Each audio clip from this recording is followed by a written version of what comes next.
What is going on, guys? Money Webby here, back again on Friday. We got 15 games here tonight. Very exciting slate. A lot of different options to go with it. But I got it broken down with my money six of my favorite plays, 2 pitchers, 4 batters. They give you some great production. Yesterday, some pretty solid plays. We had 2 guys go deep, Ozuna and Carpenter. And also Nick Senzo, the up-and-coming guy, got a stolen base, 2 hits for us. So those 3 hitters did pretty well. The delay in the Reds kind of screwed Castillo. And also, the 2 runs he gave up were pretty damn unlucky. It was one of those ground balls on the third base line that ended up hitting the bag, then bouncing up, and pretty much the third baseman couldn't make a play in it. It probably would have been an out if it didn't go that direction and hit the bag, but whatever. I guess it was just a bad day for him. But all in all, I'd say it was a pretty successful night. Stroman was pretty solid, and like I said, the 3 hitters were damn good. So let's get into the plays, though, for tonight. Be sure to drop a like to show some support to the channel. Let's try to get over 80 likes in this one, and let's hop right into it. First guy up, I'm going to go with DeGrom. I feel like this guy's pitching against Miami every other day. He just pitched against them the other week. And he had 7 innings, got 8 Ks, 30 DraftKings points. So I think he's going to have a very similar outing to that, where he's able to get like 7 to 10 Ks, go 7 innings, and be able to get the win as well. So pretty straightforward. The guy strikes out a lot of people, 33% K rate. Miami, very weak lineup, only implied 2.6 runs. So I'm going to go ahead and lock him in there. If you want to be a little bit different, maybe you can pivot off DeGrom or Scherzer, because I feel like they're going to be holding the majority of the ownership for the SB1s. So maybe if you just want to throw a dart and try to take down a GPP, if you can pray that Scherzer and DeGrom don't do well, maybe you can get lucky. But I think DeGrom is a really safe bet here tonight. For my second guy, we're going to go with Lucchesi here at 8,200. This guy has been extremely good at home. 5 starts, 18.2 DraftKings points, but on the road, completely different story. Really struggling. But this game is going to be in San Diego. He's going against a Pittsburgh lineup that does struggle against lefties. Their numbers are down against them. And also, the pitching conditions are very good in San Diego. 9-mile-an-hour winds blowing in from left field. So that would knock down some power towards the left field line. And his Ks have been down a little bit this year. But last year, he had a 26% K rate. So he does have the ability to strike some guys out. And at home, against a Pittsburgh lineup that you don't feel as worried about against a lefty, I think he can just do enough here to give us around 20 DraftKings points and hopefully be in line for the win. So I'm going to go ahead and lock him in there as my second guy. So you got 3,800 remaining per player, and 2 guys feel very confident in. I feel like they're very safe. With Chessie, maybe its upside isn't that great, but I feel like both these guys can give us over 20 DraftKings points and then just let our hitters do the rest of the work. So Lindor here, 4,500. Seems a little bit cheap.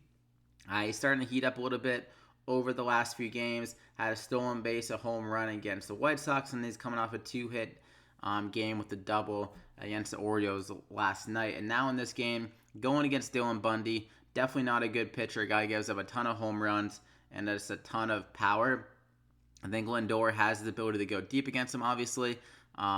He has a 50% hard contact rate versus right-handed pitchers so far this year, and he also has that speed ability. Definitely has the ability to get a stolen base off Bundy. Bundy was pretty prone to being stolen on last year. I think that can continue this year, especially against a guy like Lindor. So I'm going to go ahead and lock him in there as my first guy. And we're going to pair him up with Jason Kipnis as well. The 1-2 combo on the Indians. The Indians lineup has been extremely up and down, but they're coming off some very solid games recently. 9 runs and 14 runs. So hopefully that's a sign of things to come with them kind of breaking free. He had 2 home runs last night. Good for 6 RBIs. So the power has definitely been there.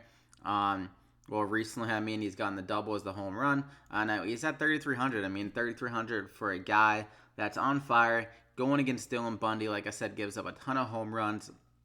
And does have a chance of getting a stolen base as well. He has had stolen base success in his career. And Dylan Bundy, like I said, he can be stolen on. They're implied 5.1 runs. So you got that nice combo. If the Indians get hot here again with Kipnis or Lindor, even if they struggle, I mean, at the bottom of the lineup goes off and leads them to a chance to kind of make up for it later on in the game. They can both get up to 5 at-bats and show off their value and upside here in this matchup. So I'm going to go ahead and lock him in there as my second guy. I'm going to go with Goldschmidt here, also at 4,400. a park upgrade going to Texas, and another guy going against a really bad pitcher, and Sampson is going to be the long reliever in this game. And he's been allowing 2.6 home runs per 9 to right-handed batters on the season. So Goldschmidt, he started off the season on fire, kind of cool down, but I think he can keep getting back going here. I feel like he's always one of those hitters that once he goes into a better ballpark to hit in, he typically goes off. Like whenever he's going to Coors Field, he's just hitting absolute missiles. Whenever he's going to some of these other good ballparks, he's just hitting for really good production. So in Texas here, like I said, against a pitcher that has reverse splits, Goldschmidt has actually been better against right-handed pitchers so far this year as well. 214 ISO against them. And at 4,400, the price seems a little bit cheap. Guy in a 2-hole against a really bad pitching staff in general. Even if Sampson does well for a few innings, if they go to the bullpen, Goldschmidt can tee off in their bullpen as well. So I'm going to go ahead and lock him in there as my third guy. Then I'm going to go with Chad Pender, a guy that is known for his success against lefties. He's always moved up in the lineup and plays against lefties. So in this matchup, going against Daniel Norris, a lefty, he's going to be in the 2 spot. So he definitely has the upside at 3,400. The one thing that holds him back is that when they go to the bullpen and it's a right-handed pitcher, then he'll be pinch hit for sometimes. But if he can do some damage, say he goes deep against Daniel Norris early in the game, then there's a less chance of him being kind of pinch hit for. They'll probably just keep him in at that point, or even if the A's kind of just load up a ton of runs in the Tigers as well, score 7 runs against Norris in the first few innings, and they're up 7-0, then you don't really need the pinch hit for Pender as well. So he does have that ability to get up to 4 at-bats, even 5 at-bats if they really are just kind of killing him. And I think he can go deep against Norris. He always has that power against lefties. They're implied 5.1 runs. Another guy in a 2 spot of a high run total, high upside.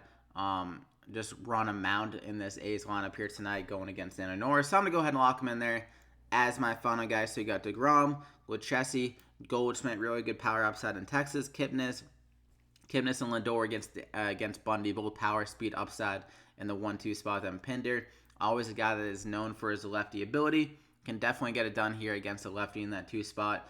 So you got $36.50 remaining per player. Definitely doable. Some really good upside hitters and some safe options at pitcher for you tonight. So go ahead and drop a like in the video if you enjoyed it. 80+ likes would be appreciated. Thank you. Subscribe to the channel so you don't miss out on any more MLB DFS content. You don't want to miss out. You got to consider these guys every single day. I got some great research and great just kind of players for you every single day. So good luck here tonight, and we'll see you back here again next time.